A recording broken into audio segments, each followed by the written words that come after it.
Let's go out to California and talk to Taylor. Hey, Taylor, what's up? Good morning, Dr. John. Thank you for taking my call. Of course. Thanks for calling. What's happening?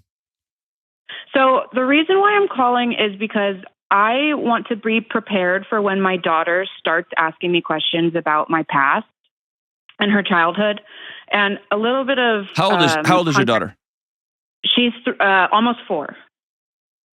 Okay. So she's not there yet, but that's why I want to be prepared. Okay.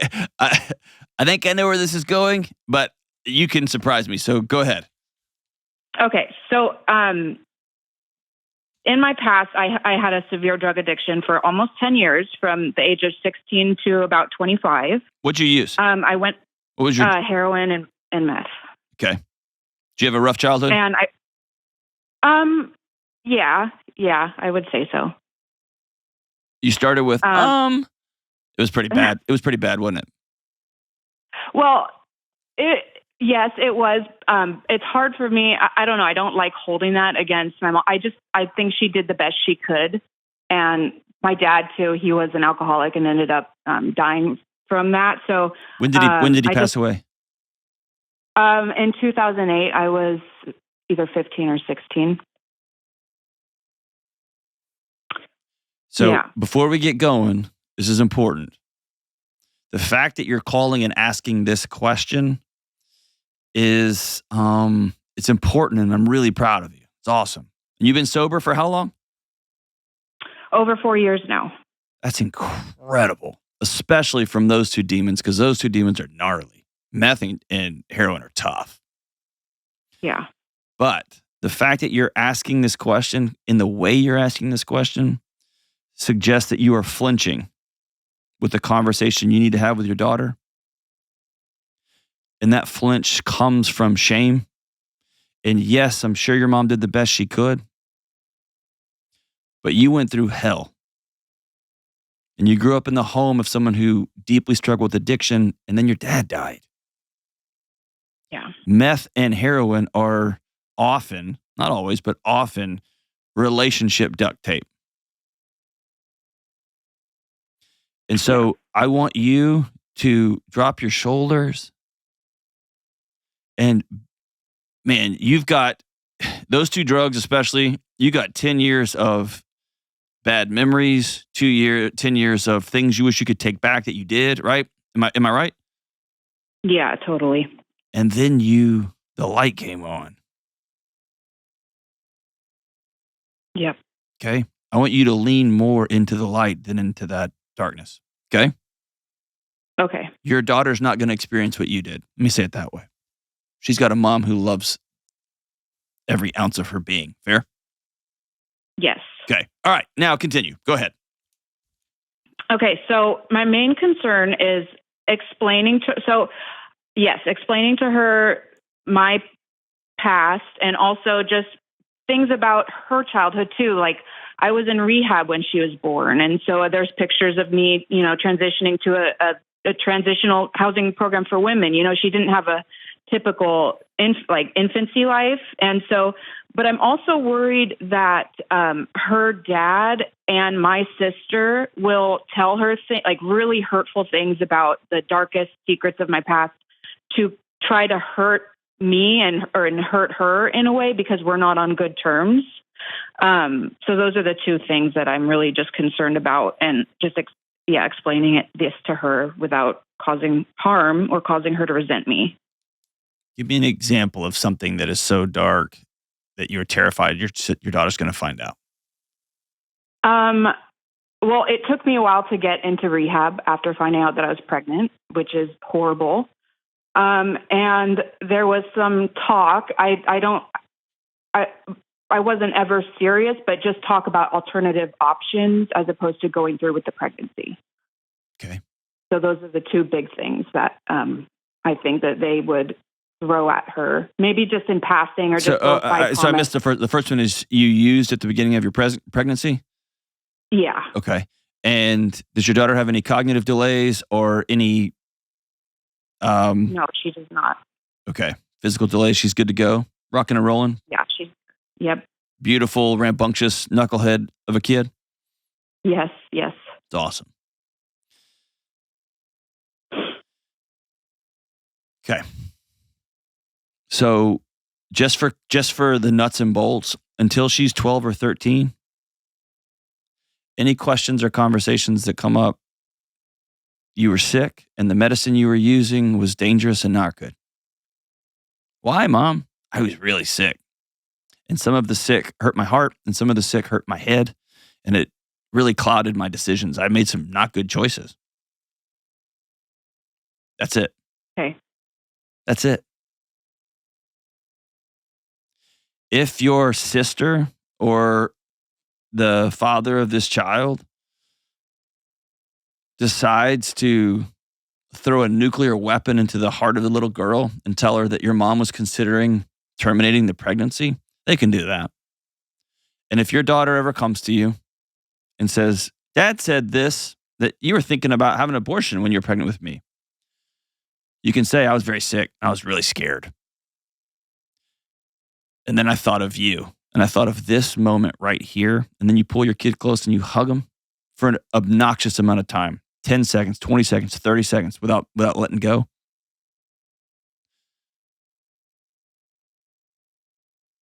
Okay. Okay? That's I can do that. I know you can. You've done way harder.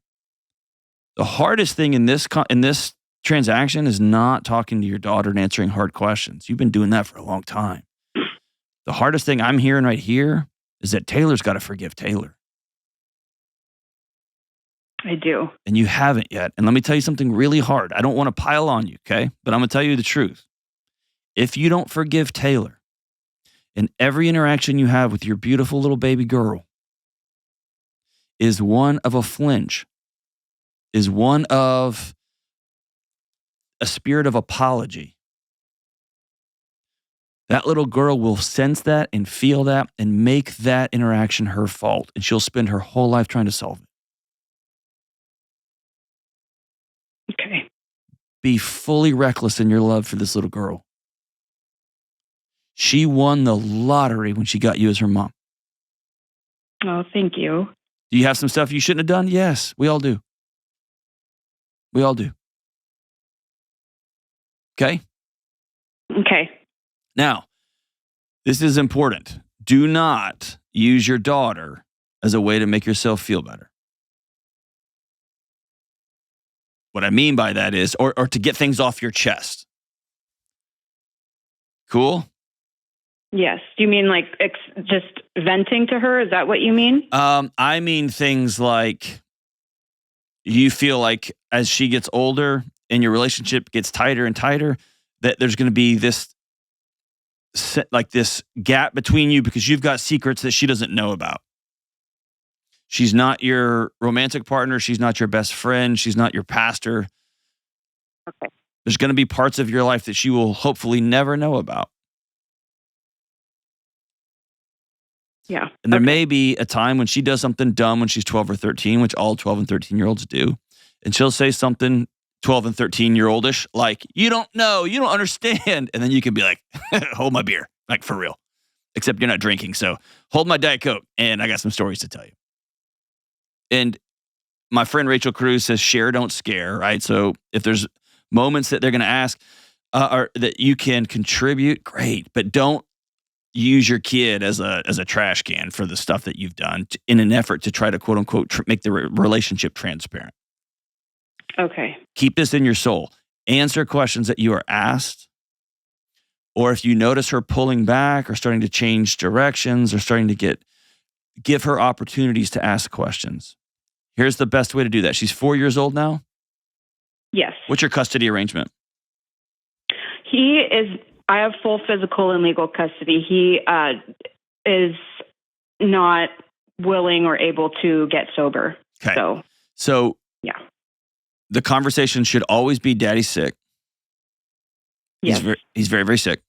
We're not ever going to talk bad about dad. And I want you to create, starting now, a special thing that you and this little girl do every week. If you ever listen to this show, you'll one day I'm going to get sponsored by Waffle House. Kind of goes against my diet, the way I think it's healthy to eat. But I started taking my son to Waffle House every Tuesday morning before school for great conversations, for a great way to get to know each other. Sometimes we read a book together and all that. But here was the main goal. I'm playing a 15 or 20-year game. Not game. I'm playing a 15 or I'm planting seeds for our relationship that will come above ground in 5, 10, 15, 20 years. And that is, Dad loves me, and there is not a thing I can't tell him where his first impulse won't be to say, I love you. Yeah. And so if you wait until there's a big kerfluffle or a big issue, or as all young kids ask is what happened to Dad, and there's going to be questions she asks, what was so great about whatever Dad's using that he chose that over me? That's a common kid question, and that's a fair question and a valid question, even if it's not exactly how it plays out in real life. Those are hard moments, and kids try to solve those in all those crazy ways. What we want is 3 or 4 or 5 years of relational capital built up so that when you look at her and say, Daddy's sick, has nothing to do with you. You are loved, that she'll go, okay, I trust you because you've put that time in. See what I'm saying? Yes, I do. Okay. And you don't have to hold back your tears all the time. You're worth crying too. I've heard you on this call, man. You're hanging in there. You're tough. Yeah. Stop being so tough. You've had to be tough for like 15 years, right? Yes. Yes. You're too fun, and you're too good of a mom, and you're too good of a friend to be tough all the time. Being tough kind of sucks. Be tough in moments. Obviously, be disciplined all the time, but man, drop those shoulders. You've done some amazing work. That little girl won with you. Set the bricks you're carrying about Taylor down. Taylor had a hard row. And Taylor's still standing tall. After all the shots were fired and all the smoke is cleared, Taylor is still standing tall. When everyone around her fell or bailed or passed away, Taylor's still standing strong, holding a beautiful little girl. You're incredible. I'm proud of you.